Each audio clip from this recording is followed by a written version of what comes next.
Oke, terima kasih waktunya. Saya kalau weekdays, siang hari kerja di Lojai. Kalau setelah office hour, kita volunteer di asosiasi. Kesempatan ini kita mau bahas mengenai e-commerce Indonesia menuju AFTA 2015.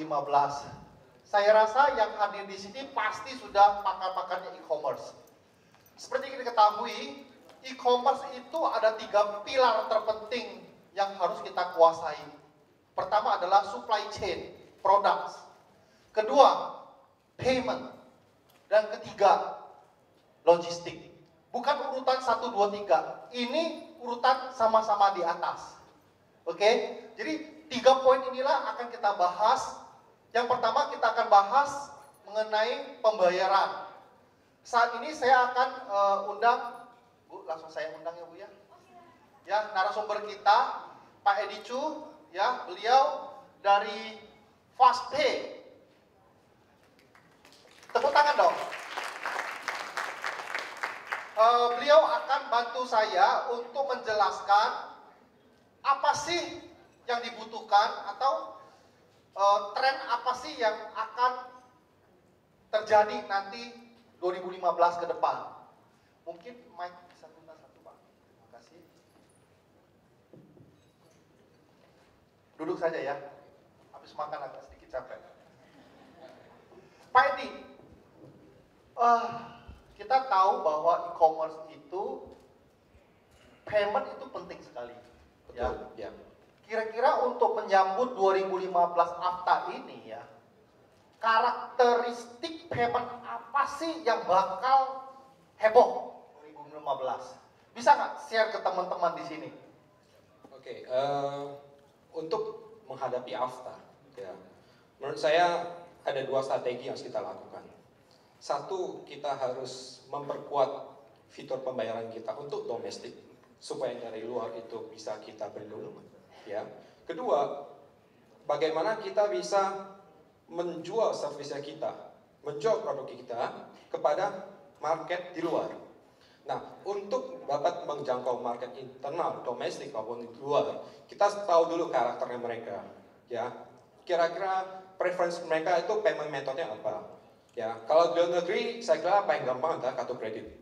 Berarti e-commerce kita sebaiknya disediakan kartu kredit supaya lebih gampang terima pembayaran dari luar negeri.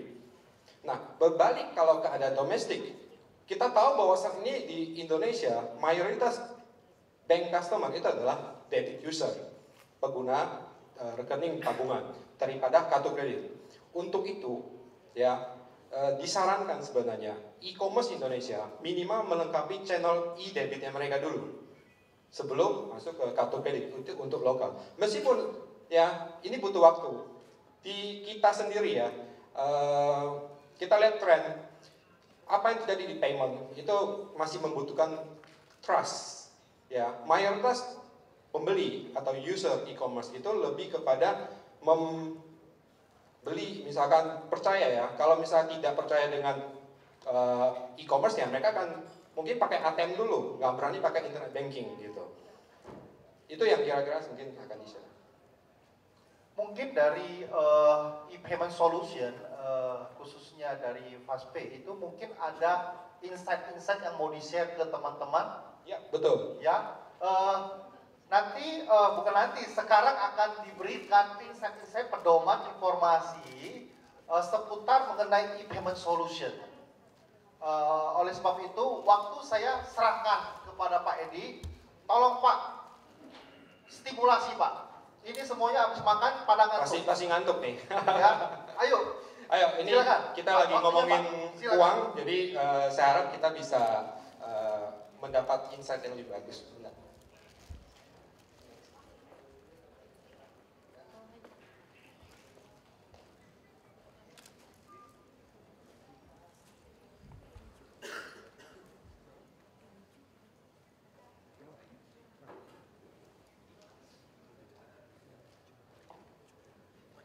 Sambil menunggu kesiapan teknis, oke, ada.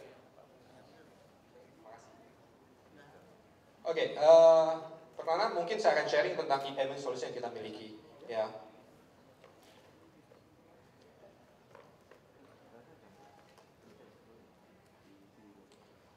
sedikit tentang kita. Kita adalah saya Hedi dari Media Nusa. Kita adalah Asta Group.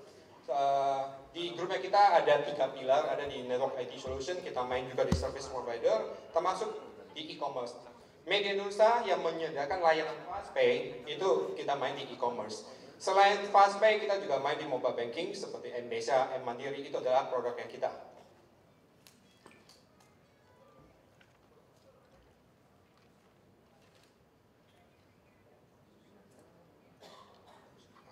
Ini adalah partner-partner kita berpartner dengan banyak bank, ya, kemudian juga dengan credit card, Visa, Master, termasuk juga beberapa partner teknologi. Oke, saya akan masuk kepada Indonesia e-commerce. Kita capture beberapa data yang ada, ya, mungkin juga bapak-bapak, ibu-ibu sini juga udah tahu tentang data yang sudah saya akan share ini. Jadi memang semua kita tahu bahwa internet user sedang tumbuh dan lagi tumbuh pesat-pesatnya. Contohnya, di-compare dengan jumlah penduduk, jumlah pengguna internet naik terus. Dan kebanyakan pengguna internet, ya, ada yang menarik di Indonesia. Mayoritas sekarang pengguna internet itu mengenal internet dari mobile device, bukan dari PC, desktop atau yang lain. Jadi ini suatu fondasi yang bagus sih untuk kita melakukan e-commerce, ya. Karena e-commerce berbasis internet, kita butuh orang atau user yang memang udah mengenal internet. Ini adalah fakta informasi dari Nielsen, ya, menunjukkan bahwa secara global, ya, itu ada sekitar 80 juta lebih aktif user untuk online shopping, ya. Nah, ini adalah lebih kepada Indonesia, ya. Ada hal yang menarik di sebelah kiri, itu adalah yang tadi saya sempat singgung.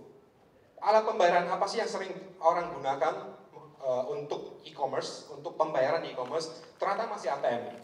Benar. Kenapa? Karena itu channel yang paling nyaman, ya, paling dikenal oleh user, ya. Dan satu hal yang paling penting adalah masalah trust. Karena ATM bisa mengeluarkan stroke, itulah yang dipegang, ya. Kedua, itu adalah COD, cash on delivery. Baru disusul oleh beberapa channel-channel payment yang lainnya.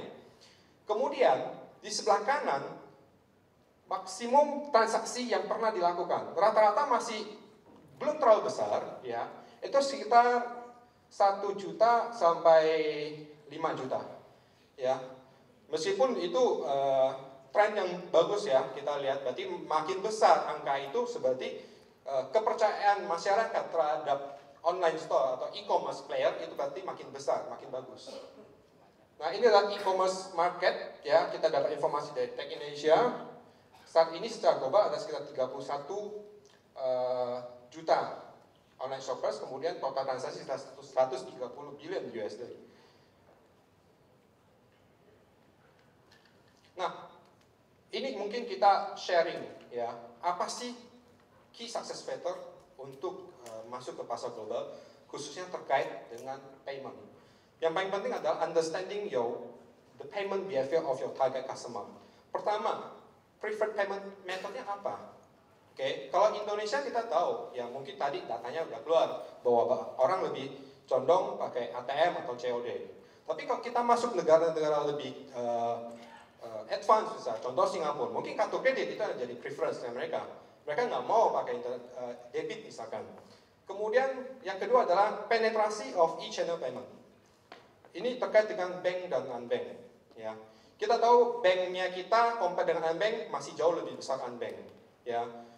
Nah, banyak sekali misalkan kalau misal kita jual produk tapi bayarnya pakai bank, otomatis terbatas. Makanya ada pilihan sekarang beberapa operator seluler di sini, kita lihat mereka mulai masuk ke unbank dengan melaunching e-money yang berbasis mobile, ya. Kemudian accepted transaction value, nilai transaksi atau jumlah yang diterima oleh pengguna. Kalau seandainya dia cuma terimanya let's say 500.000, ya, atau di bawah 500.000, mungkin e-wallet itu sesuatu yang cocok. Tapi kalau ternyata market itu behavior mereka udah bisa terima sampai di atas 10 juta contoh, ya. E-wallet dengan kondisi di Indonesia itu kan tidak cocok karena maksimumnya ada, misalkan e-wallet yang terregister itu limitnya 5 juta. Oke. Kemudian behavior lain adalah one time payment atau installment. Mungkin ya, kalau di Indonesia kita lihat kalau ada cicilan di Cpay, itu sesuatu yang menarik banget, ya kan? Itu mungkin jadi satu pertimbangan ya. Bagaimana e-commerce, misalkan kalau saya memang targetin masyarakat di sini yang sukanya cicilan, berarti saya harus punya kartu kredit misalkan, atau saya punya channel payment yang bisa melakukan installment. Itu yang mungkin harus dipertimbangkan. Nah, ini adalah contoh beberapa e-channel payment ya yang bisa digunakan teman-teman e-commerce ya dalam memperkuat ya e-commerce-nya itu supaya bisa menerima pembayaran yang jauh lebih bagus, lebih efisien. Untuk menambah ya channel-channel tersebut itu sebenarnya ada dua strategi. Satu, e-commerce itu memang langsung ke bank atau institusi keuangan tersebut yang saya tunjukin di atas ya, atau dia bisa melalui payment gateway. Sekarang ini memang banyak payment gateway yang sudah menyediakan jasa ya, seperti FastPay ya, mungkin ada beberapa personal lagi yang memang membantu e-commerce ya untuk connect kepada langsung ke bank. Kenapa? Coba bayangkan, saat ini kita memiliki 80 bank. Apabila e-commerce pengen atau mau berhubungan dengan 80 bank dan itu dilakukan sendiri, itu pasti akan membutuhkan waktu yang sangat panjang dan effort yang banyak. Tapi dengan payment gateway ya, itu cukup satu dan dia bisa dapat banyak bank di belakangnya. Nah, ini contoh informasi sedikit tentang teknikal. Jadi bagaimana sih sistem itu bekerja? Jadi integrasi dari merchant cukup ke satu payment gateway, ya, di mana payment gateway ini secara infrastruktur mereka sudah terhubung langsung ke bank. Jadi tidak perlu ada development baru, ya, kepada banknya atau yang financial institusi yang lain. Oke. Ini adalah beberapa yang kita list, ini adalah lebih kepada apa sih yang jadi perlu dipertimbangkan, faktor-faktor yang perlu dipertimbangkan untuk menambah atau menentukan payment channels. Satu adalah users numbers, ya. Kalau user numbernya bank atau satu produk bank, biasanya itu pasti terbatas. Itu kan dikonsider dulu. Contoh, e-wallet user itu adalah kebanyakan adalah user operator seluler, jumlahnya besar, itu mungkin jadi sesuatu yang menarik, ya. Tapi harus dilihat juga, kalau jumlahnya besar, secure tidak. Faktor kedua adalah security. Jangan sampai ya kita pilih, wah ini usernya banyak, ya, usernya aktif, usernya banyak, tapi banyak fraud. Ujungnya kita sendiri yang capek, ya kan? Tiap hari ada komplain, saya udah bayar tapi e-commerce atau kita nggak terima uangnya, itu pasti jadi masalah. Ketiga, ini mengenai cash flow, settlement time, ya. Saya kira cukup penting karena semua perusahaan butuh cash flow yang bagus. Ada beberapa metode, ya, mulai dari yang real time, ya, transaksi sekarang dibayar oleh user, saat ini juga masuk ke rekening e-commerce-nya perusahaan, atau ada yang H+1, H+3, bahkan ada yang hitungan bulan, tergantung pada payment channel yang dipilih. Nah, ini akan menjadi satu pertimbangan, ya. Nah, kemudian terakhir adalah pricing. Pricing cukup variatif, ya. Cuman yang perlu dipertimbangkan adalah tergantung kepada jenis industri yang atau jenis produk yang dimasuki oleh e-commerce. Kalau kita ngomong industri gaming, ya, produk-produk mereka rata-rata sekitar 10.000 atau 20.000, tapi kalau fee-nya sekitar 5.000 itu sangat memberatkan. Itu jadi pertimbangan berat. Tapi kalau sebenarnya kita lihat di online travel agent yang jualan tiket hotel, tiket saja mungkin 1 juta ke atas atau 5.000, dengan fee 5.000 mungkin masih acceptable. Nah, yang terakhir, sesudah dipilih channel payment-nya apa, next action yang harus dilakukan itu adalah ada dua option. Satu, educating users, ya. Kita harus educate visitor yang ke site-nya kita. Sekarang udah ada payment ini loh, ya, silakan dicoba, ya, okay? Atau dikirimin newsletter, ya, di-update, dipopulerkan supaya user-user tahu, ya. Kemudian alternatif lain adalah promotion program. Promotion program sebenarnya ini sangat didukung oleh bank-bank di Indonesia, ya. Mereka welcome sekali, ya. Setiap ada event, contoh sekarang bentar lagi Natalan, tahun baru, mereka open sekali, ada program apa yang bisa di-create bersama supaya nanti paymentnya naik. Jadi sesudah integrasi, effort yang dilakukan cukup besar dan ada cost, ya. Tentunya yang akan diperoleh adalah efisiensi, ya. Next, tentunya kita berharap efisiensi ini jangan cuma efisiensi di kegiatan operasional keuangan, ya, tapi bagaimana payment channel yang bagus ini bisa membantu saya untuk mengenerate revenue yang lebih tinggi, ya. Bagaimana supaya customer saya itu gampangnya bayarnya gampang, ya. Jangan sampai dia harus buka rekening dulu, terus ada effort yang panjang segala macam, ya itu saya kira itu akan jadi mundur selangkah seperti itu, ya. Jadi ini kira-kira yang kita share dari payment, ya. Kalau memang ada pertanyaan lebih detail, ya silakan konsultasi ke kita. Kita juga punya booth di belakang, ya. Makasih.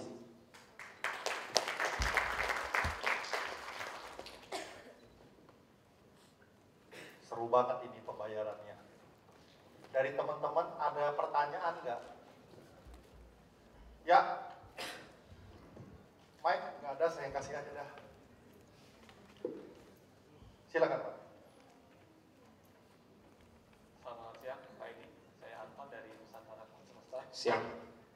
Yang ingin saya tanyakan adalah mengenai payment gateway. Kita kan kalau perusahaan e-commerce yang bergerak di e-commerce dan akhirnya pakai payment gateway yang dimana tidak langsung direct ke bank. Karena direct ke bank mungkin tadi kata Pak Edi bahwa akan ribet berapa channel yang harus dikerjasama. Nah, benefitnya ada nggak kayak payment gateway itu ketika ini kan berhubungan dengan security, keamanan ataupun fraud. Tingkat fraud di Indonesia mungkin berhubungan dengan e-commerce masih cukup lumayan. Nah, ini gimana kita yakin bahwa dengan menggunakan payment gateway ini akan teratasi? Karena biasanya kalau kita direct ke bank biasanya agak lebih agak cukup lama untuk prosesnya, bahkan ada yang sampai mungkin dana gantung dan yang lainnya. Apakah payment gateway juga akan menelangin dulu atau seperti apa? Karena e-commerce sendiri kan pengen perusahaan e-commerce kita pengen semuanya ada third party kayak payment gateway dimudahkan untuk mau reporting maupun processingnya maupun kalau ada fraud. Itu sih pertanyaannya. Terima kasih. Selamat siang. Oke.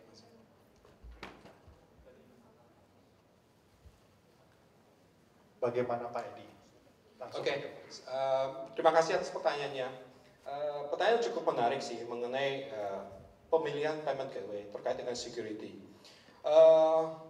Pengalaman kita, ya, atau mungkin sarannya kita di dalam memilih satu payment gateway, sebaiknya memang butuh konsultasi dengan bank. Ya. Pilihlah payment gateway yang memang udah ada kerjasama, ada partnership dengan bank. Banyak sekali sekarang muncul perusahaan-perusahaan baru mengakui mereka sebagai payment gateway. Tapi apakah itu sudah dikenal bank? Karena kalau kita mau menjadi partnernya bank, kita itu contoh, ya FastPay yang kita miliki itu memiliki sertifikat PCI DSS. Itu adalah satu standar, ya, sertifikasi security yang kita butuh untuk melakukan proses kartu kredit, gitu. Kemudian debit, misalkan, itu banyak faktor yang kita harus bikin, ya, termasuk misalnya infrastrukturnya. Kita connect ke bank itu nggak bisa menggunakan infrastruktur jaringan umum. Kita memiliki listan khusus, VPN, langsung kepada servernya mereka.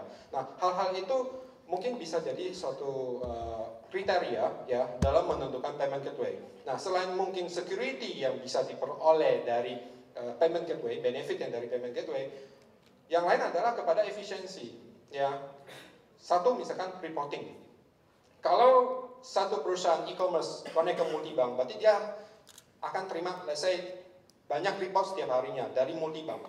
Bagaimana orang keuangan itu bisa merapikan laporan-laporan itu, membuat laporan keuangan yang lebih cepat. Tapi dengan payment gateway, semuanya udah terprekonsal. Semua digabung menjadi satu, jadi orang finance tinggal terima satu, ya. Nah, faktor lain dari payment gateway itu adalah masalah complaint handling, ya. Payment gateway, ya, karena memang bisnisnya adalah transaksi keuangan, umumnya udah memiliki tim customer complaint, customer service yang udah terbiasa, ya, siap untuk menghadapi misalnya konflik terkait dengan keuangan, misalkan. Jadi kalau misalnya ada pertanyaan, misalnya uangnya nggak masuk, mesti ngapain, ya kan? Kemudian orangnya marah, ngapain? Biasanya payment gateway akan jauh lebih siap tim di dalam payment gateway daripada kalau memang kita harus melatih lagi, ya. tim financial kita, tim helpdesk sendiri untuk supaya bisa menghandle kasus-kasus seperti itu. Demikian, Pak. Pak Edi, tadi dipertanyakan ada sedikit mungkin lebih dijelaskan lagi mengenai fraud. Ya, fraud itu sebaiknya kan memang harus, kita kan pakai payment gateway ya Pak ya. Harusnya fraud itu dibantu oleh payment gateway. Ya. Kira-kira ada additional charge nggak? Atau itu sudah full service? Atau bagaimana Pak? Dari khususnya FastPay lah. Kalau FastPay kita tidak ada extra charge, oke? Itu adalah part of service kita, ya. Karena kita mau itu adalah transaksi kartu kredit, transaksi kartu debit, pada prinsipnya itu adalah semua adalah transaksi keuangan.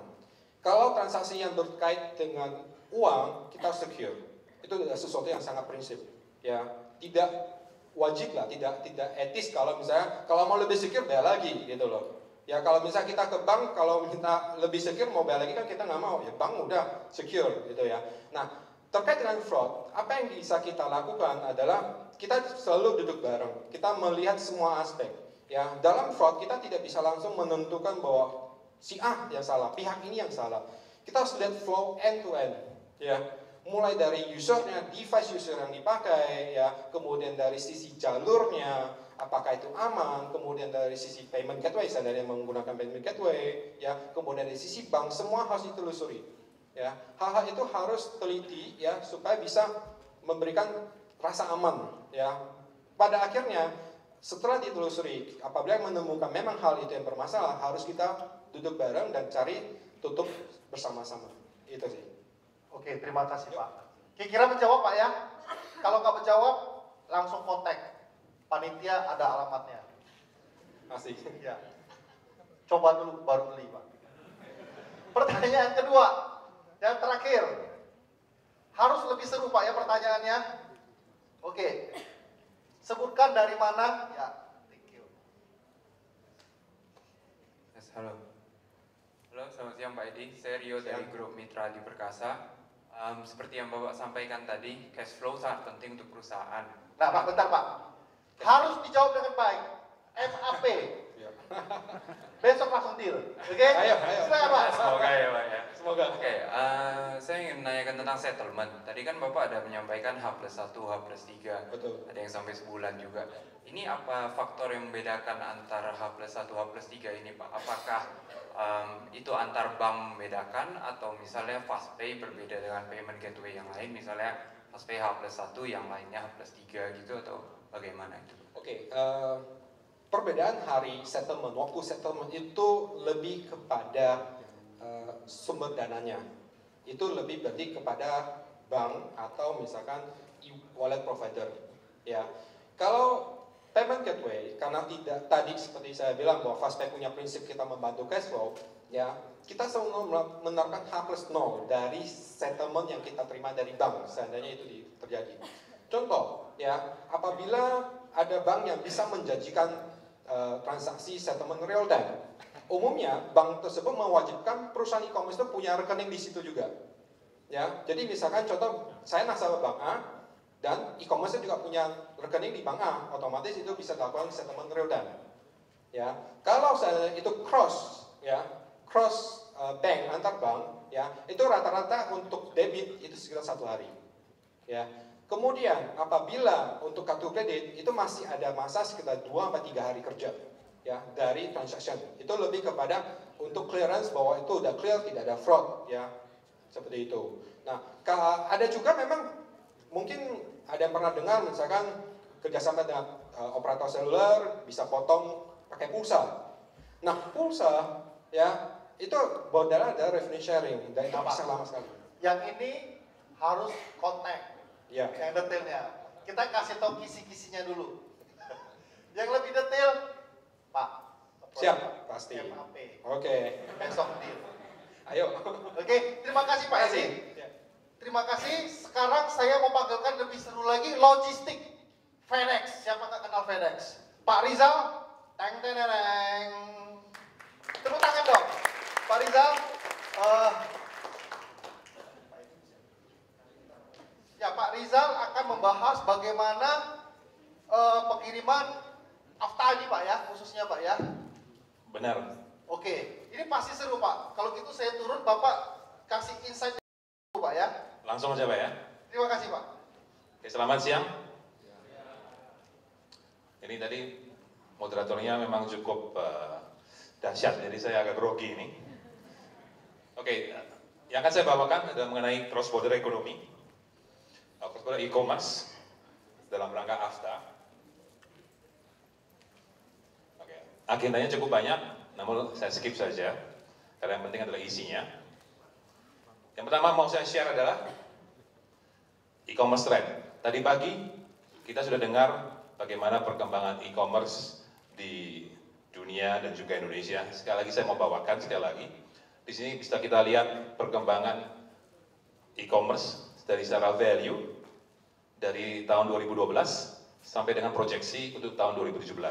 Kita bisa melihat bahwa dalam 2-3 tahun terakhir ada 50% pertumbuhan, dan pada tahun 2017 ekspektasi adalah meningkat 2 kali lipat. Nah, angka 1.200.000 US dollars itu adalah nilai transaksi dari e-commerce worldwide yang menurut sumbernya ini adalah real time. Jadi setiap 30 detik ini update, dan itu adalah real time. Tentu saja ini bukan yang 30 detik terakhir ya. Ini kemarin malam. Nanti kalau Anda lihat lagi sudah berubah lagi. Dan tentu saja ini semua didukung oleh banyak perusahaan e-commerce yang sudah berkecimpung di e-commerce dari bermacam-macam global brand. Nah ini worldwide. Coba kita lihat yang lebih dekat ke Indonesia, yaitu di Asia Pasifik. Ini adalah nilai transaksi dari e-commerce B2C dari tahun yang sama 2012 sampai 2017. Anda bisa lihat bahwa 2012 nilai transaksi e-commerce di Asia Pasifik itu masih lebih kecil dibanding dengan US, dengan Amerika. Namun Anda bisa lihat juga bahkan di tahun 2014, walaupun belum selesai tahunnya, bahwa Asia Pasifik sudah melampaui nilai transaksi dari US, dan pada perkembangan selanjutnya bahkan hampir 2 kali lipatnya. Anda bisa lihat 1 billion dibanding dengan US yang cuma 660. Di sini jelas bahwa Asia Pasifik adalah tempat di mana growth dari e-commerce, dan ini kembali lagi kepada Bapak dan Ibu sekalian di sini.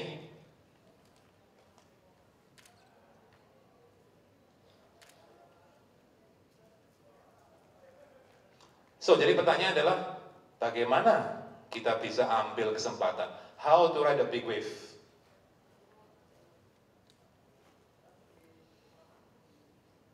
Kalau kita bicara e-commerce, baik mungkin dari pagi tadi presentasi dari Google, dari Adobe, mulai dari marketingnya, branding, kemudian ada bicara mengenai pentingnya mencari supply chain tepat untuk produknya atau USP-nya. Kemudian bagaimana cara desain web store-nya, bagaimana retain customer. Ada banyak hal yang biasanya selalu kita bicarakan di banyak seminar juga.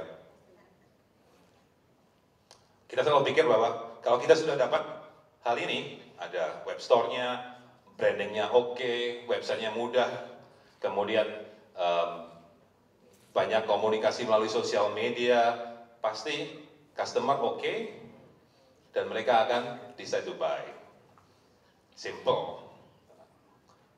Namun,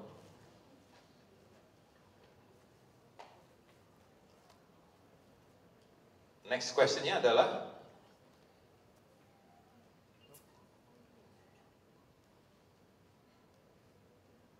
apa yang terjadi begitu setelah customer decide untuk membeli. Hal ini sering terlupakan karena pertama yang kita lihat umumnya, oh website-nya, oh produknya, oh payment-nya. Supply chain itu sudah penting. Kita bicara supply chain bukan hanya mungkin dalam konteks yang saya sebutkan dulu, bukan dalam cara supply chain dari produk Anda, namun what comes after customer Anda decide untuk membeli.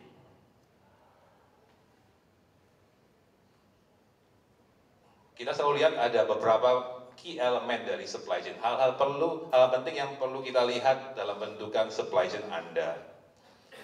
Pertama adalah payment. Kedua, regulatory. Dan ketiga adalah fulfillment. Semua ini tentu saja dengan basis teknologi.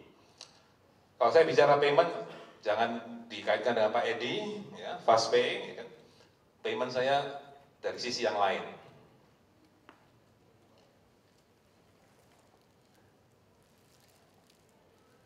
Payment itu hanya bukan bagaimana membayar dari produk Anda, bagaimana cara customer Anda membayar produk yang dibeli, bukan hanya juga mengenai cost of transportation-nya. Ya kan?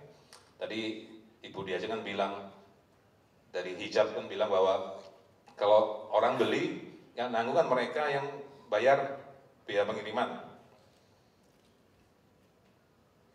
Di masalah ini ada bermacam aspek yang perlu kita lihat, di mana bagaimana kita bisa memberikan pilihan kepada customer yang membeli produk Anda, dan setiap pilihan dari metode pengiriman tersebut tentu saja akan berakibat pada perbedaan biaya, dan itu juga menyangkut bagaimana payment engine Anda bisa memastikan hal itu tercapture dengan baik. Ini salah satu contoh dari website yang memberikan pilihan mengenai metode pengiriman.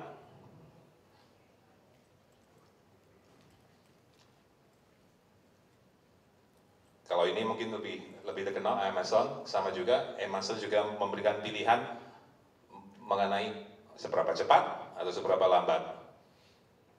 Sekali lagi, kembali lagi, bagaimana payment engine Anda bisa meng-capture hal ini. Dan masalah payment yang lebih penting lagi, yang selalu kalau kita lihat sering terlupakan adalah mengenai masalah duty dan tax. Import duty dan tax, ataupun kalau kita bisa import duty, Anda pasti pikir, oh ini kalau kita mau import. Jangan lupa juga, kalau Anda mengirim barang atau ekspor ke luar negeri, tidak selalu bahwa barang tersebut akan bebas bea di negara yang bersangkutan. Akan beberapa barang atau di beberapa negara akan juga terbentuk atau harus dikenakan bea masuk di negara yang bersangkutan. Anda hendak mengirim barang ke Singapura ataupun ke Malaysia, tetap saja pasti ada selain ongkos kirim juga ada bea masuk. Dan itu perlu Anda pertimbangkan juga agar customer yang membeli tahu bahwa akan ada bea masuk yang harus di-cover. Masalah kedua adalah mengenai regulatory. Regulatory cukup kompleks karena kita selalu pikir bahwa harusnya kan saya kirim barang ini untuk keperluan pribadi. Biarpun Anda beli dari Amazon atau orang luar beli dari negara kita, saya ini B2C atau C2C, harusnya tidak ada bea masuk ya, dan tidak ada larangan ya. Tidak juga, karena pada dasarnya semua negara akan memiliki peraturan dan pembatasan untuk bermacam-macam barang. Saya sarankan bahwa paling tidak Anda bisa menyediakan link untuk memberikan advice ke customer di website Anda untuk melihat peraturan apa yang harus diketahui oleh pembeli sebelum mereka decide untuk melakukan purchase dari produk Anda. Itu ekspor. Import sama juga, import kalau di Indonesia kita namanya larangan dan pembatasan atau LARTAS. karena produk-produk tertentu akan ada larangan dan pembatasan. Mungkin kita pikir itu kan hanya di Indonesia yang jelimet. Tidak. Ini chart ini kalau bisa lihat dari belakang, ini adalah typical products yang sering dibeli orang online. Mulai dari consumer electronics, gadget, buku, clothing, baju ya, household goods, kemudian office supplies, dan macam-macam. Mungkin kita mikir, ya kalau kirim ke negara lain harusnya barang ini nggak ada masalah dong.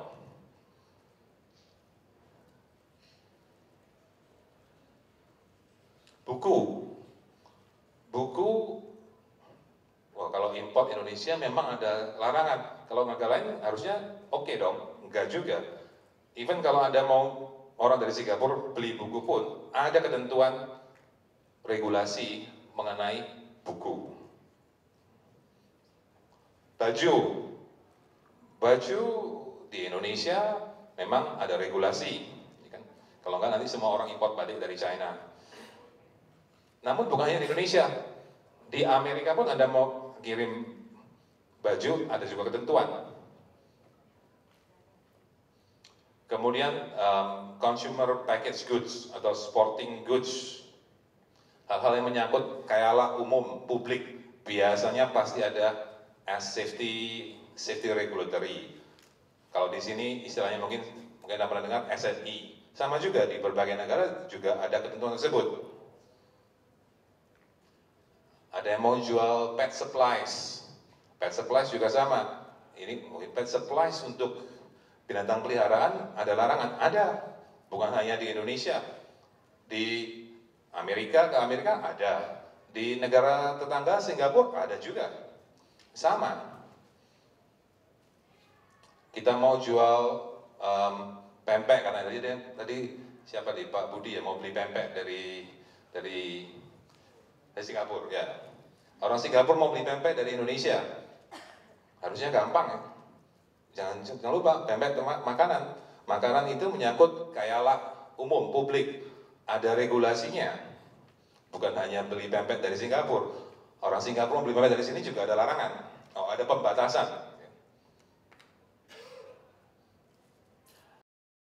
Hal-hal itu memang kelihatannya wah susah dong kalau mau jualan. Susah kalau kita tidak tahu, Pak. Jadi, kalau kita tidak tahu, kita asumsi bahwa ini kan barang personal ya. Saya bikinnya pakai Instagram, jualannya ke negara tetangga, masa pakai regulasi? Pakai, ya kan? Namun bukan berarti tidak bisa, hanya saja kita perlu tahu apa saja yang dibutuhkan dan kita pastikan bahwa kita memberikan advice ke pembeli atau ke visitor ke web Anda. Dan itu bagaimana Anda mendesain web front store Anda supaya bisa link dan juga memberikan advice, itu akan berguna agar terhindar dari komplain.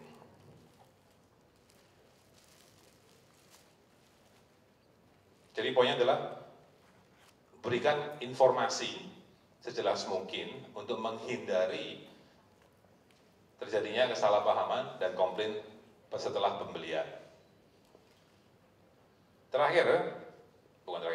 Next adalah masalah fulfillment.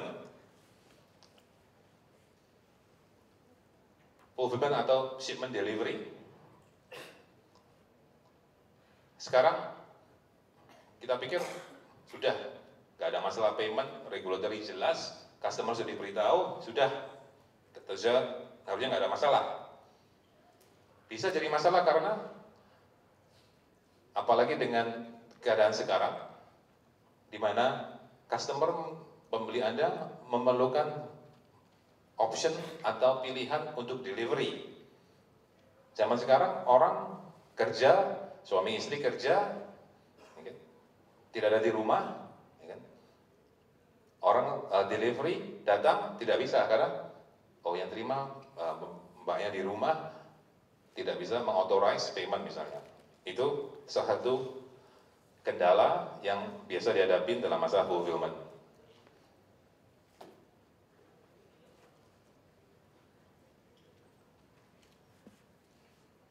bagaimana cara kita mendesain dan bekerjasama dengan provider untuk fulfillment Anda yang bisa memberikan different option, itu akan menjamin juga bahwa kepuasan dari pelanggan Anda akan tetap terjaga.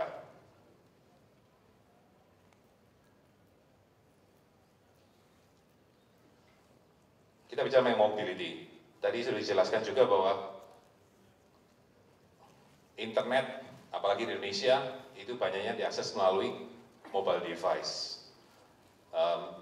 Salah satu survei yang kita lihat menyatakan bahwa 55% dari online transaction itu terjadinya di mobile device, bukan lagi hanya di laptop ataupun desktop. Sebagian besar orang sudah berpindah ke smartphone.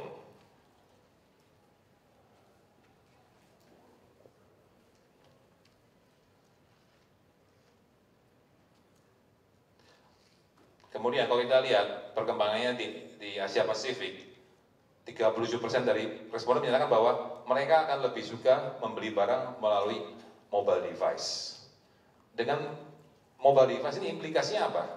Berarti orang lebih mobile, mereka tidak perlu terikat pada satu tempat. Sehingga hal ini juga menyangkut bagaimana fulfillment kita yang kita pilih, yang Anda pilih, bisa mengadres atau merespon masalah tersebut. Sehingga customer Anda, begitu mereka melakukan pembelian, tidak terjadi masalah. Ini katanya sudah dikirim, nggak pernah datang. Datangnya selalu pada waktu saya ada di kantor.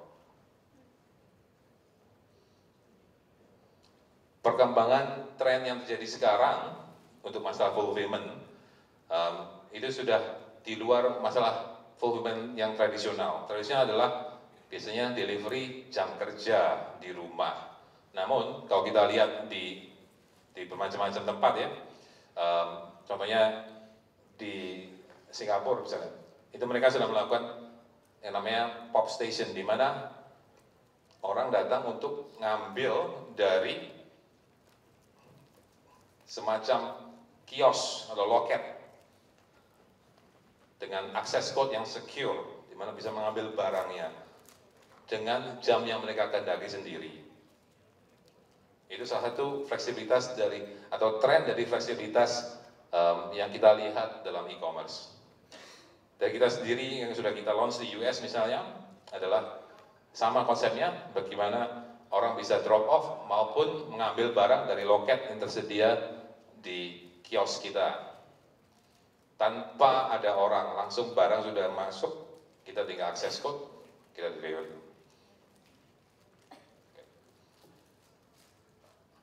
Nah, yang terakhir adalah mengenai teknologi. Teknologi, saya nggak bicara teknologi mengenai payment gateway ataupun web design. Teknologi saya mau spesifik bagaimana Anda bisa memberikan solusi kepada pelanggan Anda untuk supaya bisa lebih jelas dan puas dalam bertransaksi, terutama dalam fulfillment-nya. Ya kan? Contohnya, bagaimana dari kita sendiri kita bisa integrate teknologi kita ke website Anda, sehingga Anda bisa memastikan bahwa kalau customer Anda membeli dari produk dari website Anda, ada langsung pilihannya. Kenapa?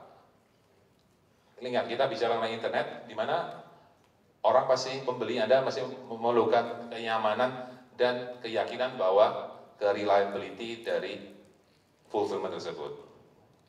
Ini ada contohnya, bagaimana kita bisa integrate solusi kita ke website Anda, sehingga memastikan bahwa semua itu simple dan easy buat customer Anda. Ya, terima kasih Pak Rizal.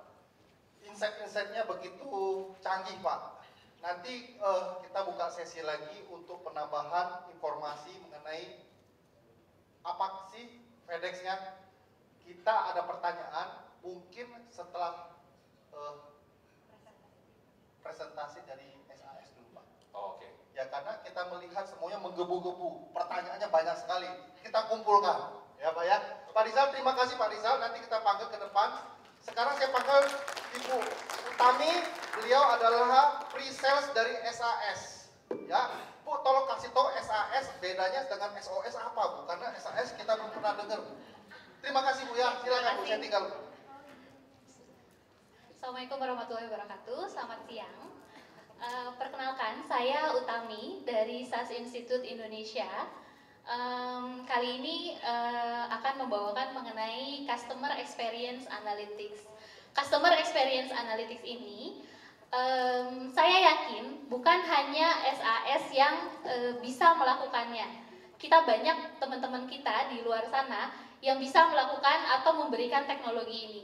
Kali ini mungkin saya ingin lebih memberikan insight mengenai penggunaan analytics sendiri atau bagaimana analytics ini bisa membantu meningkatkan kompetensi pelaku-pelaku e-commerce di Indonesia dalam menghadapi AFTA 2015 ini. Bagaimana pelaku-pelaku e-commerce atau kita sebutnya modern marketer di Indonesia sendiri akan mempunyai analytics driven decision. Oke, saya kasih contoh kasus dulu. Saya sendiri merupakan customer e-commerce. Oke, saya beli, betul sekali kalau misalnya tadi pagi dibilang bahwa kebanyakan di Indonesia female customer itu belinya fashion, kosmetik sendiri saya pun beli di e-commerce, bahkan peralatan dapur. Contoh kasusnya adalah kurang lebih seperti ini. Saat saya beli pakaian, saya beli salah satu fashionable pakaian, saya beli dengan size tertentu yang saya pikir akan muat di saya ke satu online shop, gitu kan. Setelah saya melakukan pembelian tersebut, online shop tersebut ini mencoba untuk promosi ke saya, mempromosikan bahwa kita ada diskon akhir tahun nih, gitu kan. Akan ada diskon kurang lebih 50% dan lain-lain dan seterusnya. Tapi begitu saya visit websitenya, kalau misalnya promonya tersebut datang ke saya dalam bentuk email atau dalam bentuk SMS, begitu saya tanya ke online shop yang bersangkutan, size saya ada atau tidak? Ternyata tidak ada sama sekali. Lalu kenapa promo ke saya? Pernahkah terpikir sebelum melakukan promosi, kita lihat dulu histori dari customer kita, dia sudah membeli apa, bagaimana behaviornya dia sebelum kita melakukan promosi? Pernah terpikir? Saya yakin pernah. Kalau sudah pernah melakukan hal seperti itu, berarti kita sudah melakukan analytics walaupun itu simple. Oke. Nah, untuk customer analytics sendiri, main objektifnya ada, bisa jadi di sini kita bilang sebagai 5 main objektifnya. Pertama, customer segmentation. Customer segmentation ini sendiri kurang lebih seperti tadi. Kita bisa membedakan saat mau melakukan promosi atau campaign, kita bisa membedakan bahwa customer yang female itu lebih cenderung menyukai apa, sehingga kita lebih better targeted marketing. Itu masuk ke yang kedua. Kita lihat di sini, kelima hal di sini tidak berdiri sendiri, kadang saling berkaitan. Karena kalau bayangkan, posisikan diri sebagai customer, saat kita terus-menerus diberikan promosi, dikirim email, dikirim SMS mengenai sesuatu yang ini tidak akan menarik untuk saya, maka saya akan pindah ke online shop lain atau menghentikan, katakanlah tadinya saya subscribe terhadap blast emailnya, sekarang jadi tidak lagi.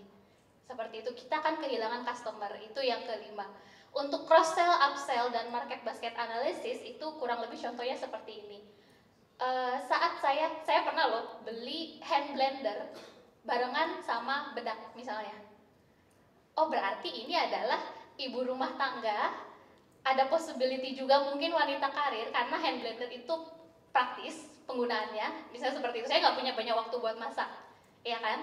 Kira-kira promosi apa yang cocok untuk kita address ke orang ini, ke customer ini, seperti itu. Jadi kita akan melihat histori dari customer-customer kita sebelumnya. Orang kalau misalnya beli peralatan dapur itu dibarengi dengan pembelian apa sih di satu trolinya, ya kan? Seperti itu. Nah, berarti kalau misalnya nanti teknologi sekarang sudah sangat mendukung ya, untuk misalnya saya baru klik buy satu item, lalu nanti sistem itu, teknologi yang sekarang itu akan bisa mengenali bahwa sebelum-sebelumnya kalau ada orang beli item tersebut itu barengan sama item apa. Kenapa kita tidak tampilkan saat kita masih engage dengan customer tersebut di website kita? Tampilkan saja, oh ibu atau bapak misalnya customer yang terhormat beli ini dengan diskon sekian. Itu kita menambah sales kita kalau misalnya sampai beli seperti itu. Dan beli tidak beli untuk analitik ke depannya itu harus kita capture datanya. Oke, itu yang berkaitan dengan customer analytic objektifnya. Nah, saya akan memberikan satu contoh untuk sesi ini. Judulnya adalah Analytic Segmentation and Campaign Targeting. Jadi misalnya seperti ini. Mungkin kita bisa bedakan, kita memprofile customer kita itu berdasarkan apa. Kalau misalnya tadi dibilang bahwa kita memprofile customer kita berdasarkan gender, kita bisa membedakan kalau yang female lebih suka apa, male lebih suka apa, gitu kan. Kalau misalnya dia karirnya sebagai apa, tentu lebih menyukai, ada cenderung apakah dia gadget freak, apakah dia lebih senang ke fotografi, gitu kan. Nah, itu namanya adalah demographic profile. Oke. Nah, di sini yang akan jadi contoh kasus untuk insight customer analytic yang akan saya bawakan itu adalah bagaimana kita memprofile customer berdasarkan visitor behavior-nya di website kita. Karena, kenapa ini penting? Saat dia masih berada di website kita, kemungkinan kita untuk engage dengan dia itu lebih tinggi. Seperti itu. Oke, contohnya seperti ini, kita punya banyak customer yang mungkin kita nggak tahu dia di mana, dia siapa, tapi berdasarkan buying journey-nya, behavior dia di website kita seperti apa, kita akan bisa mensegmenkan menjadi beberapa kelompok tertentu. Oke.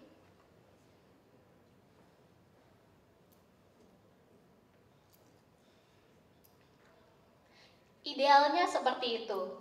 Tapi yang terjadi adalah yang pertama kali kita butuhkan, yang pertama kali kita harus tahu prosesnya. Kadangkala, seringkali kita dapat informasi.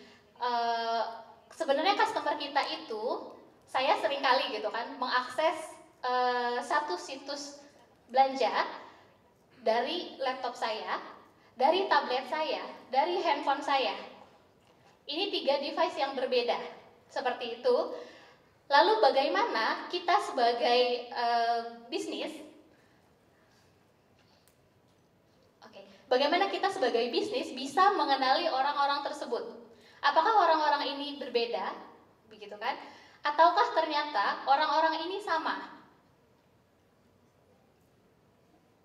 Nah, kalau misalnya sama, tentu nantinya yang harus kita ukur dari customer ini untuk melakukan customer analytics itu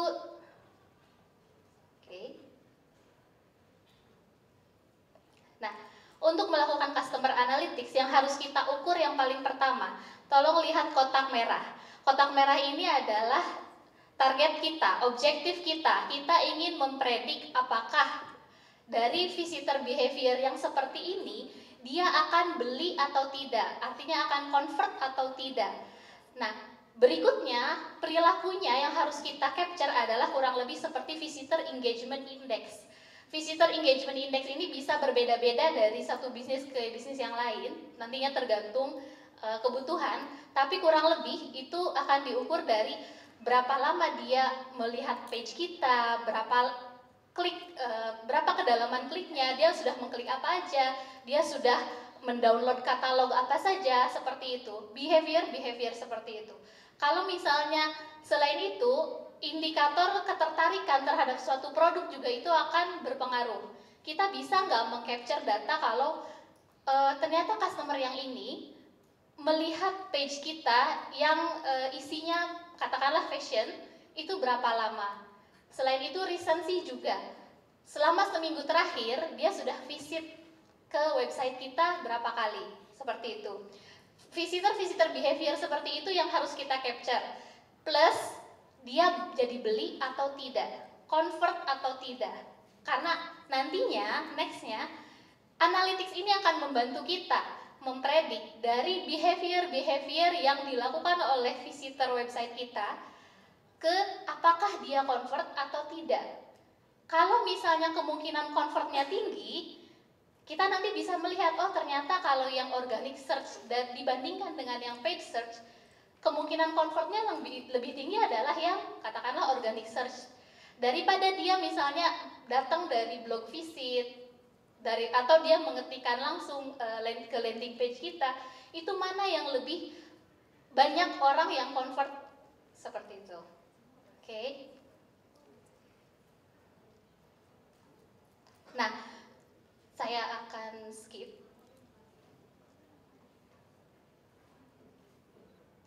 Oke. Ini salah satu predictive tools yang kita punya. Salah satu contoh saja, bukan hanya SAS yang punya, tapi saya yakin teman-teman kita di luar sana punya teknologi yang kurang lebih sama. Ini akan membantu kita kurang lebih paling atas itu, ini mungkin kurang jelas. Nah, di sini yang paling atas itu ada target kita, seberapa besar orang yang convert dan yang tidak. Kalau awalnya misalnya sebagai ilustrasi kita punya dalam 1 minggu 50.000 visitor ke website kita. Dari 50.000 ini berapa yang convert? Katakanlah hanya 10%. Berarti 90%-nya tidak convert. Kita kan ingin membedakan yang convert ini dia behaviornya seperti apa. Ternyata di sini kita bisa mengetahui, misalnya seperti ini yang hasil terakhir kita peroleh. Kalau tadinya kita punya visitor 50.000 yang convert hanya 10.000, berikutnya kalau kita mau melakukan campaign, kita tentunya ingin mempunyai atau mengisolasi kelompok mana yang convert rate-nya, peluang untuk convertnya itu tinggi. Contohnya di sini, kalau tadinya kita punya target 50.000 visitor, ternyata yang berpengaruh adalah yang visitor engagement-nya high, serta dia datang dari organic search. Oke, silakan. Masih setengah menit, silakan. Oh ya, silakan. Terima kasih. Berarti dibandingkan dari paid search itu lebih banyak, lebih tinggi kemungkinannya kalau kita promo ke orang yang datang dari organic search seperti itu. Selain itu, ini kan convert rate-nya 70%. Nanti tergantung kita benchmark-nya berapa. Saya akan mengambil yang convert rate-nya di atas 50%. Maka kurang lebih kita akan punya beberapa grup yang lain. Contohnya seperti ini.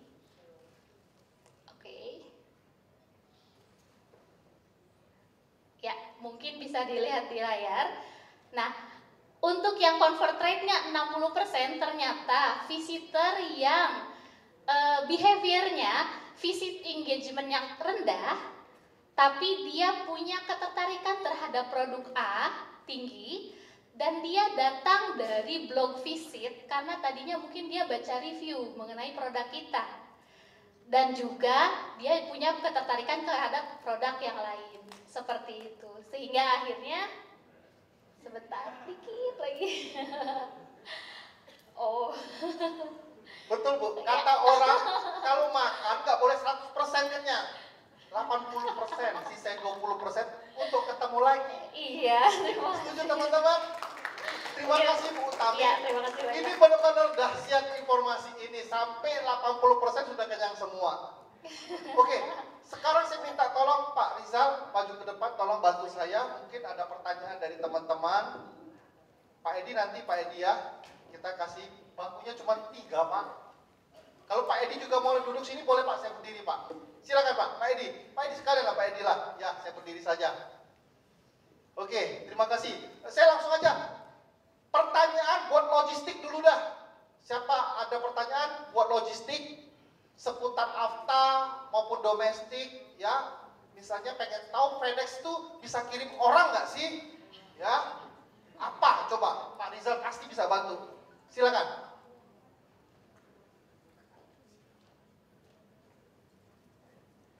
Kalau nggak ada, boleh analitik lah. Nah, langsung ada, Bu, silakan Bu, analitik Bu, ya, silakan, terima kasih. Sebutin dari mana, pertanyaannya dan nama. Oke, thank you. Oke, terima kasih. Nama saya Yasinta dari Jatis Group. Saya mau tanya tentang analitiknya, Bu. Langsung aja to the point, untuk dari segi bisnis, model bisnisnya seperti apa yang ditawarkan kepada kami, pelaku e-commerce. Kemudian yang kedua adalah integrasinya secara sistem, apa yang harus kami lakukan. Itu aja, terima kasih. Terima kasih pertanyaannya. Terkait model bisnis, mungkin yang bisa lebih jawab itu teman saya dari sales. Nanti mungkin bisa Ibu berkunjung ke booth kita, tapi intinya mungkin memang pada awalnya kalau orang dengar SaaS itu pasti bilangnya mahal, ya kan? Karena tadi juga saya di booth dengar orang, wah ini SaaS pasti buat bisnis yang udah gede aja nih, bisa bantu kita apa di startup. Kita kurang lebih ada partnership bisnis model yang bisa kita tawarkan. Untuk lebih jelasnya mungkin nanti silakan visit ke booth kami. Kurang lebih seperti itu satu. Pertanyaan kedua tadi mengenai sistem integrasinya. Mungkin yang pertama yang dibutuhkan adalah satu teknologi untuk mengcapture visitor behavior. SaaS memang punya teknologi seperti itu, tapi mungkin kalau misalnya sebelumnya mirip-mirip dengan apa yang bisa saya bilang, Google Analytics juga mengcapture hal-hal tersebut kan. Tapi pada dasarnya, kalau misalnya kita punya orang dengan background web developer, itu harusnya bisa.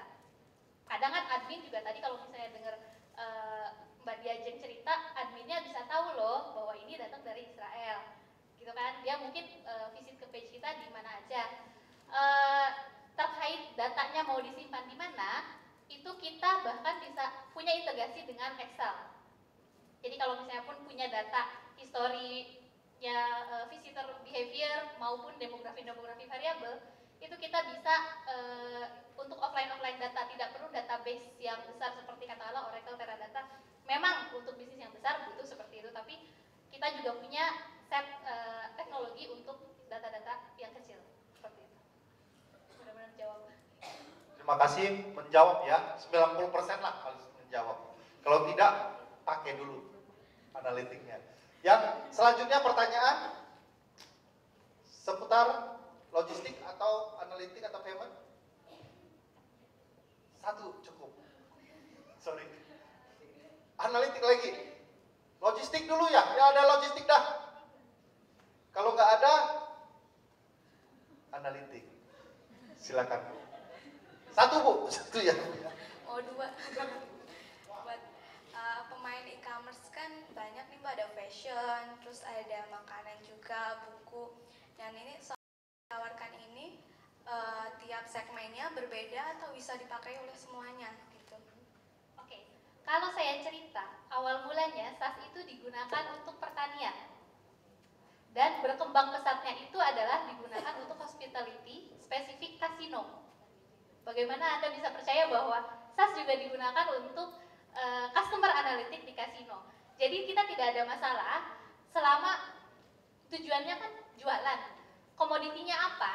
Kita capturing datanya sama. Yang membedakan itu hanya komoditasnya aja. Tapi pada dasarnya tujuannya nanti sama. Jadi kita nggak ada masalah. Oke. Nanti tergantung tujuannya, bukan komoditinya. Betul. Kalau jackpot kan produknya, bukan gamble-nya ya. Menjawab Bu, kira-kira Bu? Ya, terima kasih. Pertanyaan terakhir. Logistik. Aduh. Bukan laris, Pak. Terlalu jelas. Sehingga tidak ada pertanyaan. Tapi bukan berarti Ibu ini nggak jelas. Karena banyak orang bingung antara SAS sama SOS. Oke, pertanyaan terakhir. Silakan Pak. Yang lebih tajam Pak. Oke.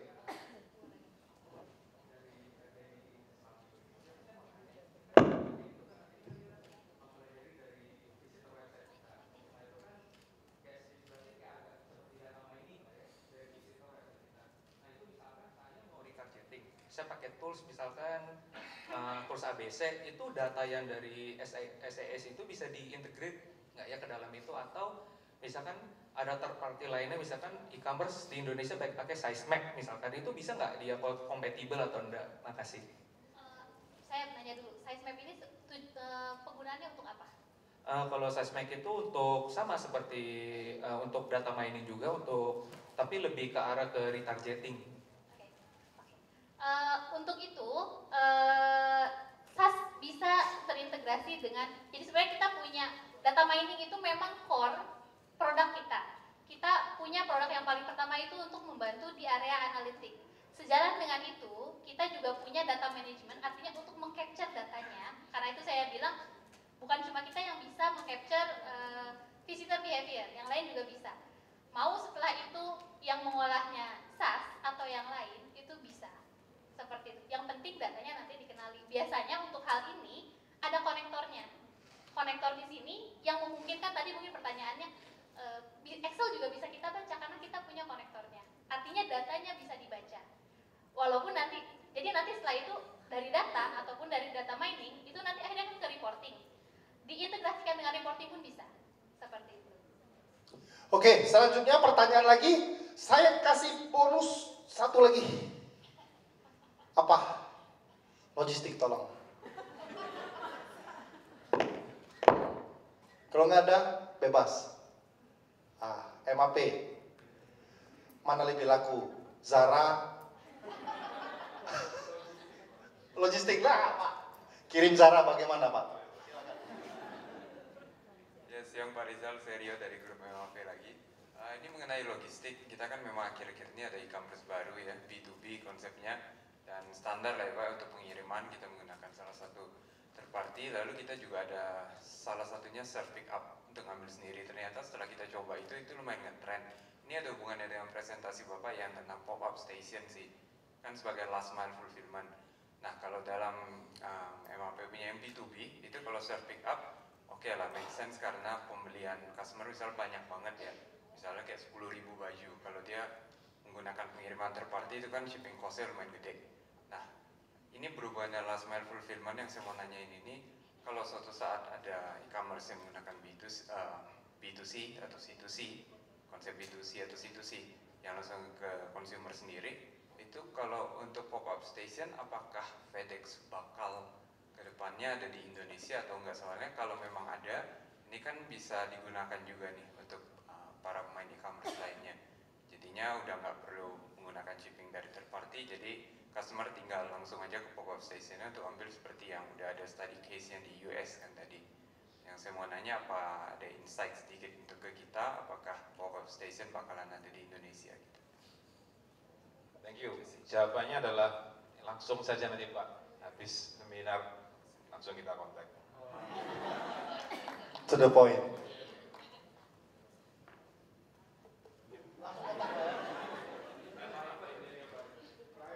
Itu private. Itu kalau gitu, kalau private saya kasih bonus terakhir satu lagi. Karena ini nggak termasuk pertanyaan saya anggap. Terakhir, kalau nggak ada moderator yang mau tanya, ya. Dari tadi tanya hebat nggak canggih. Kalau mahal ngapain? Analitik Bu, kira-kira paling basic itu berapa sih biayanya Bu? Ini tadi saya lihat bagian sini, lihat nggak ada yang nanya berapa biayanya, budgetnya berapa, bagus, semuanya bagus. Kalau mahal ngapain? Ya Bu ya, berapa Bu? Coba Bu, mulai dari berapa? Misalnya mulai dari 500.000 sudah bisa begini, 1 juta begini, ya. Coba kasih tahu Bu, langsung pasti ada deal kok. Untuk itu, saya mungkin hanya bisa mengarahkan ke booth saya aja. Nanti kita bisik-bisik kalau soal harga. Kalau di sini Indikasi Bu, indikasi. Intinya sih pilihannya saya nggak bisa bilang harganya di sini. Sebenarnya ada Bapak mungkin yang bisa ditanyain, Ya. teman saya di sana bisa bantu jawab, Pak Dedi. Ya boleh Pak Dedi, silakan. Saya hanya bantuin ngamen. Ya, kalau pakai Bluetooth juga boleh. Oke, kalau kita ngomong harga sebenarnya relatif, murah, mahal itu kan tergantung dari masing-masing perusahaan. Tapi yang jelas kalau kita dari SAS kita ada konsep yang sedikit berbeda dengan country lain. Kita ada partner yang memang dia concern dengan secara komersial dengan outsource. Jadi customer tidak harus invest, tidak harus provide hardware, tidak harus beli softwarenya, tapi dia bisa bayar jasanya aja. Itu lebih jelas nanti ada di booth kami, kita ada partner lokal yang memang kuat di sisi outsource-nya. Detailnya seperti itu, Pak. Ya, terima kasih. Ini Asia, Pak. Selalu grey zone. Gak dijawab. Oke, terima kasih. Tadi sebenarnya saya tuh baik hati. Mereka kan sponsor. Maksud saya langsung kasih tahu harga, langsung deal. Tapi ya, kalau mau deal dari belakang ya, itu bukan tanggung jawab saya lagi. Anyway, semuanya terjawab. Kalau tidak terjawab langsung kontak. Terima kasih dari Pak Rizal, Bu Utami, Pak Edi. Ini kita ada sedikit kenang-kenangan untuk pembicara. Ya, yang pertama, iya, Pak Arnold Sebastian dari peggy.com akan mewakili saya untuk memberikan pengadugerahan Piala Citra IDEA 2014. Terima kasih Pak, silakan Pak. Oh, Happy Holiday, sorry. Wah, Happy Holiday, silakan Pak. Ya, ini ada dari Kompas, Bloomberg, CNBC, CNN. Terima kasih. Yang kedua, sama juga dari Pak Arnold untuk Ibu Utami, ya. Ya, CNBC maju depan, ya. CNN ini masuk langsung live. Terima kasih. Dan terakhir Pak Rizal, ini langsung ekspor. Ya, terima kasih. Oke, terima kasih. Dan terakhir foto bareng. Foto bareng. Agak merapat. Ya, terima kasih.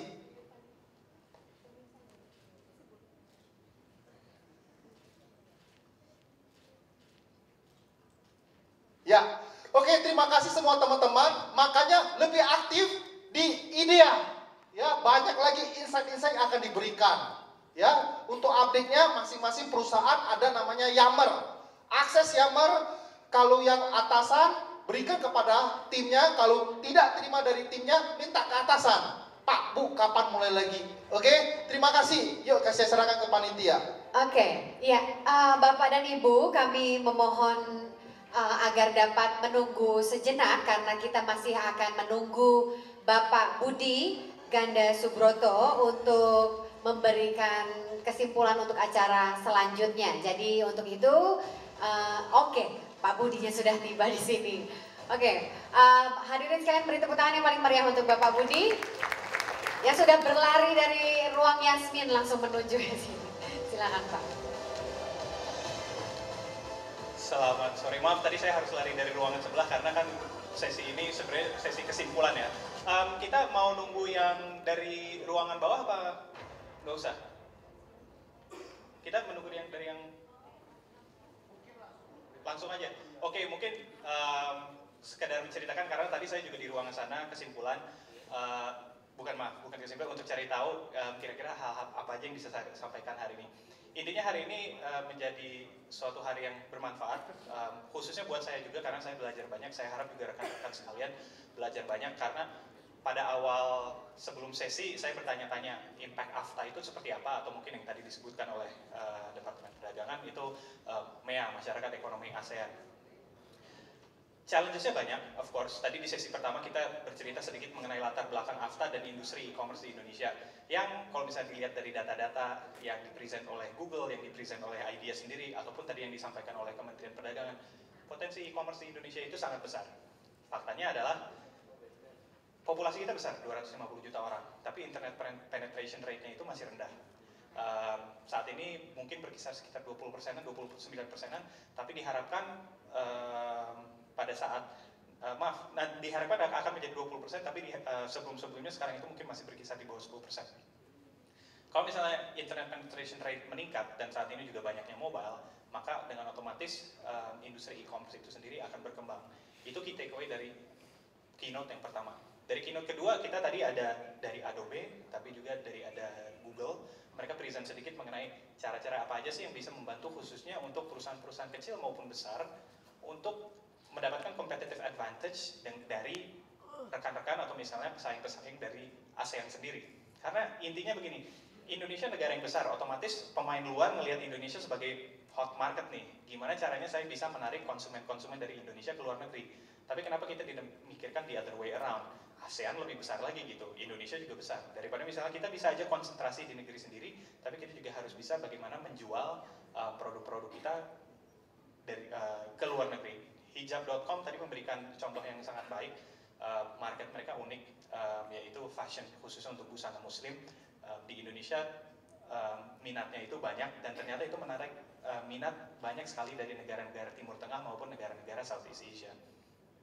Kemudian sesi terakhir breakout, tadi mungkin buat rekan-rekan yang ada di sini, tadi ada rekan-rekan dari sistem pembayaran, dari logistik, dari analytics berbicara sedikit mengenai bagaimana caranya ekosistem ini mendukung industri e-commerce dan otomatis nanti ke depannya juga akan membantu e-commerce Indonesia lebih siap untuk menghadapi masyarakat ekonomi ASEAN 2015. Saya akan bercerita sedikit mengenai sesi yang di bawah tadi mengenai UKM.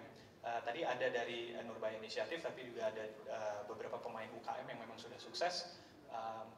Mungkin key takeaway-nya di sini adalah kita terlalu banyak berkonsentrasi untuk bertanya-tanya bagaimana sih saya bisa berjualan online. Tapi mungkin yang tidak pernah dipikirkan adalah mungkin saya tidak perlu berjualan online karena memang faktanya adalah UKM-UKM di Indonesia saat ini banyaknya pengrajin dan produsen. Mereka kuatnya itu. Untuk jualan, banyak pemain-pemain e-commerce, let them be your channel. Biarkan mereka yang memberikan aksesnya. Jadi kita sama-sama bekerja sama untuk fokus ke kekuatan kita masing-masing. Jadi buat e-commerce atau untuk UKM-UKM di luar sana yang berpikiran bahwa saya ingin berjualan online, untuk sementara fokus aja dulu ke strength kalian, yaitu bikin produk dan services yang bagus. Dan sekarang banyak sekali pemain-pemain lokal seperti Tokopedia atau misalnya kayak marketplace yang lain yang bisa mendukung, atau bahkan juga rekan-rekan dari logistik yang bisa mendukung pengiriman barang ke luar negeri. Jadi over time nanti semua itu kan akan converge. Jadi expertise itu sendiri akan menjadi satu. Jadi orang-orang yang pengrajin-pengrajin yang memang fokusnya memproduksi barang-barang yang akan diekspor ke luar negeri, nanti otomatis dengan sendirinya kalau misalnya udah tahu caranya mereka bisa jual sendiri. Karena kalau misalnya semua harus di-handle sendiri kan kerepotan kan. Tapi disinilah tujuannya Asosiasi E-commerce Indonesia. Kita menghubungkan pemain-pemain dari pembayaran, dari logistik, dari produsen, dari lain-lain. Oh, oke. Dari sistem tadi udah sistem pembayaran yang lainnya. Intinya apa? Intinya untuk memajukan industri e-commerce bersama-sama. Karena yang saya lihat dari rekan-rekan semua ini masing-masing punya kekuatan sendiri-sendiri. Saya dari sistem pembayaran, saya tidak tahu apa-apa mengenai industri kerajinan tangan. Tapi paling nggak saya bisa membantu untuk memberikan akses pembayaran bagi konsumen-konsumen luar negeri yang ingin membayar misalnya dengan bank transfer atau kartu kredit atau metode pembayaran yang lainnya. Pak Rizal misalnya dari perusahaan logistik dari FedEx, dia bisa membantu juga bagaimana ekspertis dia untuk ekspor impor, memberikan insights khususnya kepada pemain-pemain e-commerce untuk mampu mengirimkan barang-barangnya ke luar negeri. Terus begitu tadi juga ada dari sisi data analytics juga, bagaimana mengutilize data-data yang ada untuk membantu meningkatkan conversion rate dari pengunjung situs-situs Anda menjadi sebuah successful transaction. Saya diminta untuk menunggu yang di atas, masih berapa lama lagi ya? Lagi naik? Oke. Saya bisa nyanyi sedikit di depan, tapi saya nggak akan lakuin itu karena suara saya nggak bagus. Tapi mungkin saya akan tutup dulu di sini, tunggu semua yang naik, pihak-pihak yang lain naik dulu. Kemudian nanti akan saya lanjutkan kesimpulannya. Jadi terima kasih sekali atas perhatiannya. Nanti sebelum saya tutup, nanti kita coba kumpulkan semuanya dulu. Makasih.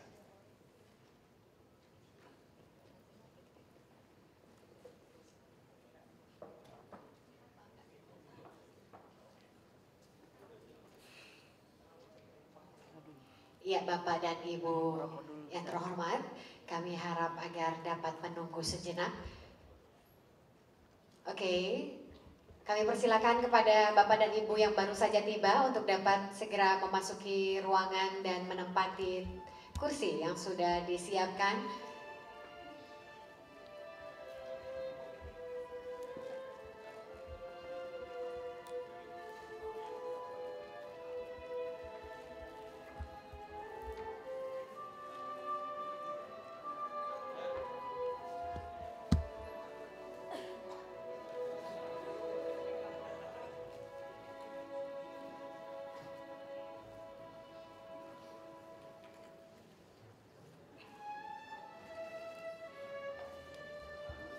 transportasi FedEx.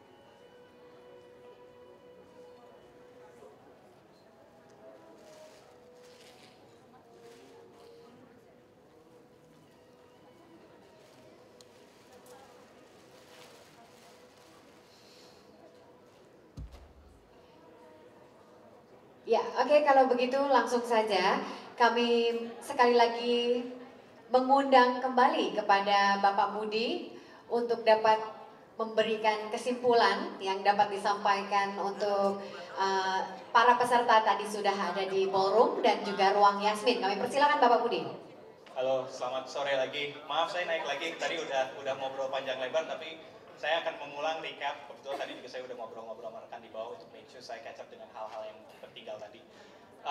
Intinya tadi yang seperti saya katakan, hari ini udah merupakan proses pembelajaran yang sangat berharga bagi pribadi saya sendiri karena saya belajar banyak. Tapi saya harap juga untuk rekan-rekan sekalian yang udah datang, especially yang datang dari pagi sampai hari ini acara selesai itu udah belajar banyak.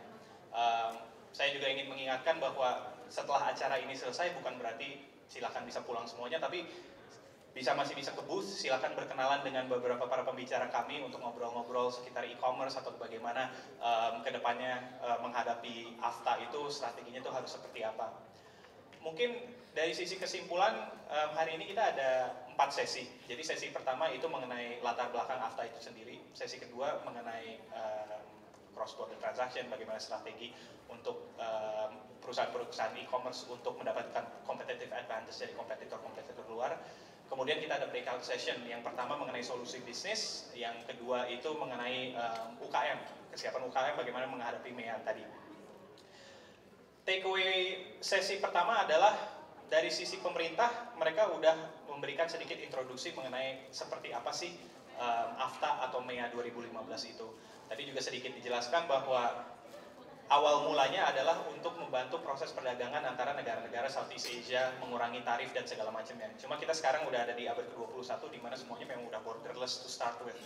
Kemudian industri e-commerce juga di Indonesia saat ini berkembang. Bagaimana cara kita menghadapi tantangan-tantangan dari MEA tersebut? Caranya ada banyak. Kita bisa membantu usaha e-commerce untuk berkembang. Dari pemerintah juga bisa make sure bahwa mereka memberikan dukungan bagi para pemain e-commerce untuk mampu bersaing di dalam negeri, jadi berkuasa di pasar sendiri, tapi juga bisa mengcapture atau menangkap pasar-pasar di ASEAN pada khususnya.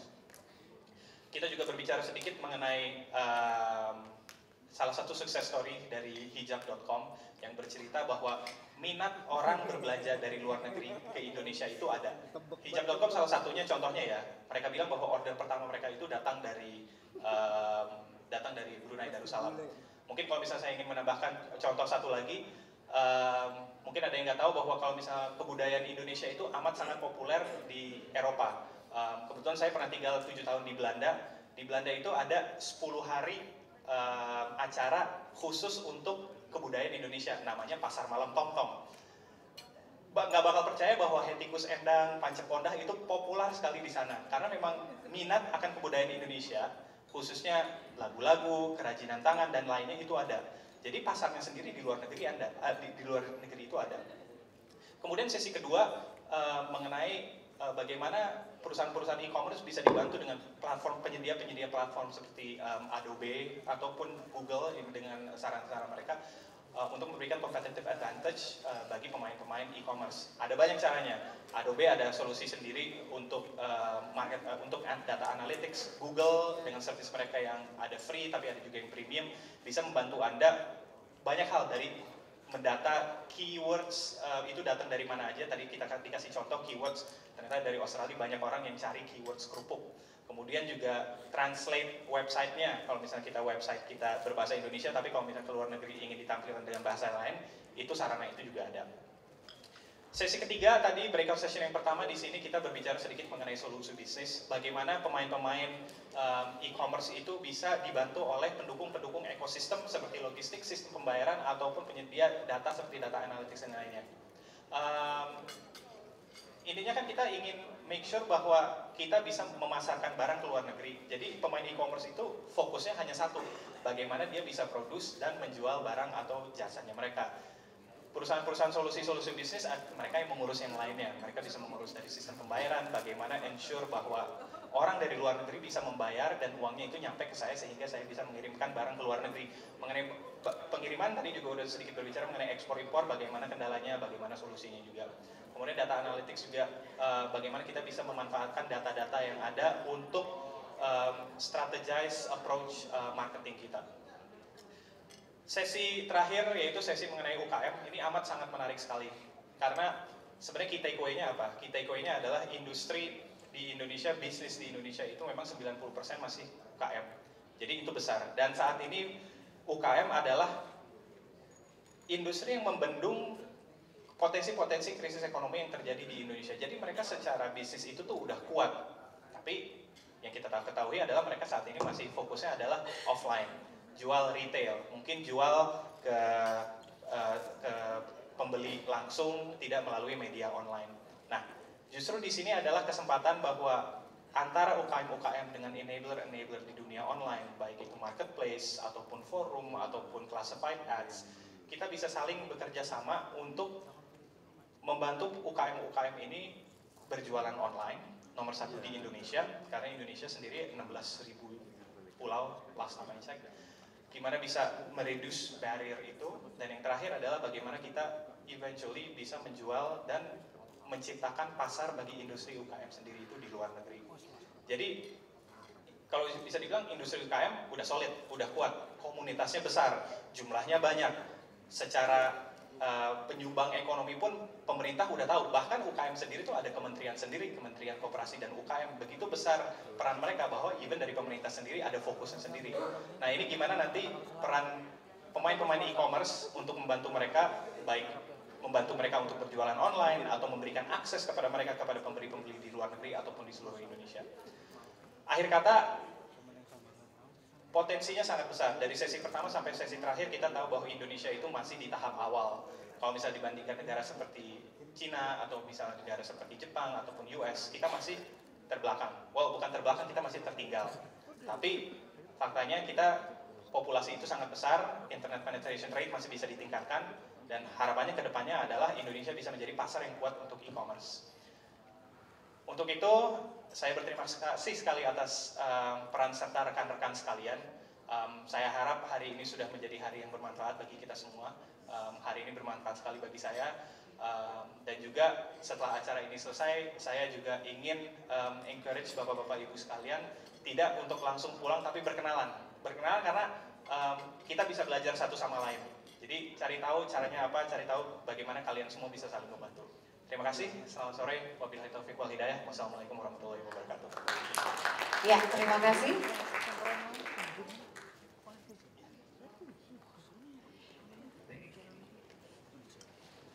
Ya, sekali lagi terima kasih kepada Bapak Budi dan juga kami ucapkan terima kasih kepada seluruh moderator dan juga narasumber. Dan tidak lupa kami juga berterima kasih kepada semua pendukung acara dan sponsor kita, yaitu Google, Adobe, Fastpay, Mastercard, Telin, Fats, Rintis Sejahtera, FedEx, SAS Indonesia, Veritrans, dan juga Wus.in. Dengan demikian berakhir pula seluruh rangkaian acara kita pada hari ini. Saya Aneliu undur diri. Mohon maaf atas segala kekurangan dan kesalahan. Sampai jumpa dalam acara dari IDEA selanjutnya. Oke, terima kasih. Selamat sore. Hati-hati di jalan dan tetap semangat menuju AFTA 2015. Terima kasih. Sampai jumpa.